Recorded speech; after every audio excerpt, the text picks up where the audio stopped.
na pessoa da minha mãe, que eu tenho esse privilégio, ela me acompanha e nos acompanha desde a primeira sessão. E ela não vem nessa casa só em dias de sessões polêmicas. Ela está conosco todas as sessões. E eu quero aproveitar essa humildade no qual ela me educou também para convidar a todos que aqui estão, que continuem vindo em todas as sessões. Aqui hoje foi falado, enfim, alguns desabafos, algumas questões sobre o que está acontecendo ou o que vai acontecer hoje aqui. Antes de entrar nesse assunto, informar a todos que nos acompanham, a vocês aqui, a quem está nos acompanhando pela internet ou através do rádio também, nós continuamos buscando uma agenda para conversar com o secretário de Segurança Pública, para que a gente possa ter um IML, um Instituto Médico Legal, mais próximo de Chapadão do Sul. Continuamos agendando. Eles pedem com 2 semanas, 3 semanas de antecedência e assim por diante, mas nós vamos continuar para que a gente tenha esse IML mais próximo, para que os nossos entes queridos, apesar talvez não é o seu, mas é de alguém que você conhece e respeita, para que quando ele, enfim, tiver o seu passamento, enfim, falecer, que ele não fique lá horas e horas e horas aguardando até que o perito se desloque de Paranaíba, 2, 3, 4 horas até chegar aqui para poder despachar o corpo, para poder fazer as outras questões. Então, população, estamos atrás para que isso aconteça o mais rápido possível. Como eu disse antes dos desabafos aqui, o nosso colega de sessão, o vereador Hilton, falou dos nossos teatros, das nossas vaidades, das nossas picuinhas. E aqui eu quero fazer uma reflexão, até como professor que sou, e sempre acreditei e continuo acreditando que o nosso cargo, o cargo de vereador não é profissão, e sim um cargo. Então eu sou professor. E aqui, como professor também, eu tenho as minhas reflexões, porque eu não posso falar uma coisa e fazer outra.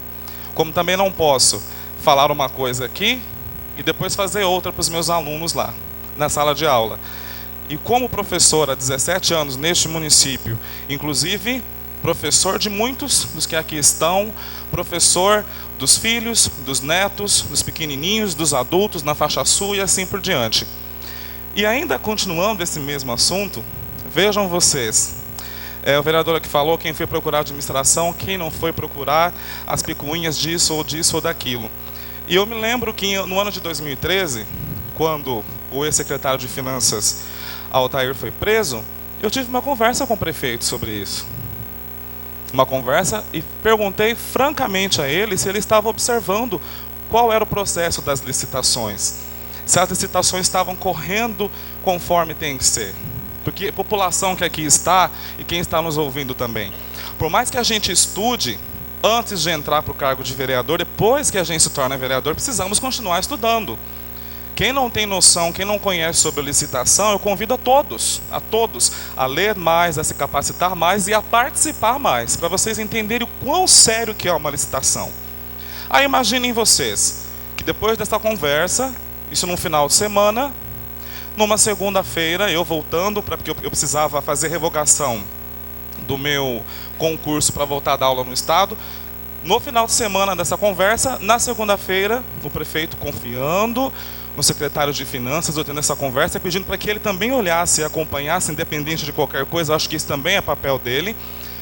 Na segunda-feira, o nosso ex-secretário de Finanças, que inclusive está preso, foi preso. Então vejam vocês que esta ponte da minha parte existiu lá atrás, quando ele nem aqui estava ainda na Câmara. Então a gente precisa analisar tudo lá do começo. E eu tomo esse cuidado. Se eu vou mencionar o nome ou não de um colega, eu preciso ter certeza do que aconteceu.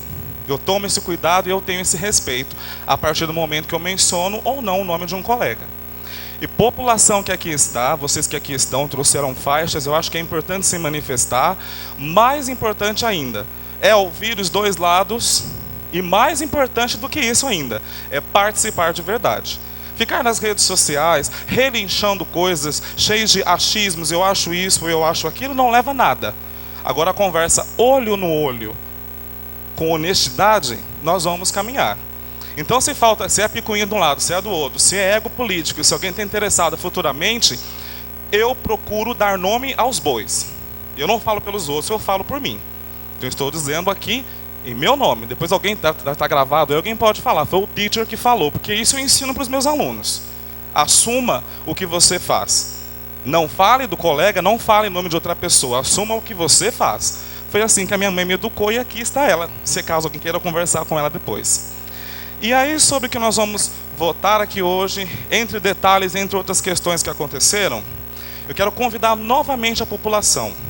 Acessem o site www.tjms.jus.br. Está lá, o processo é público. Está lá certinho a denúncia, o número. Vamos ter esse hábito, todos nós aqui, quem está nos acompanhando, vamos ler o processo também. Não importa se está no Ministério Público, não importa se entrou na casa, não importa. É um direito que nós temos e é uma prática que pouquíssimos fazem. Talvez tem gente falando coisa, ou tem gente aqui observando hoje, olhando, o que está acontecendo de verdade, será? Tenham esse hábito, vamos ler o processo. Aí não tem picuinha política, está lá.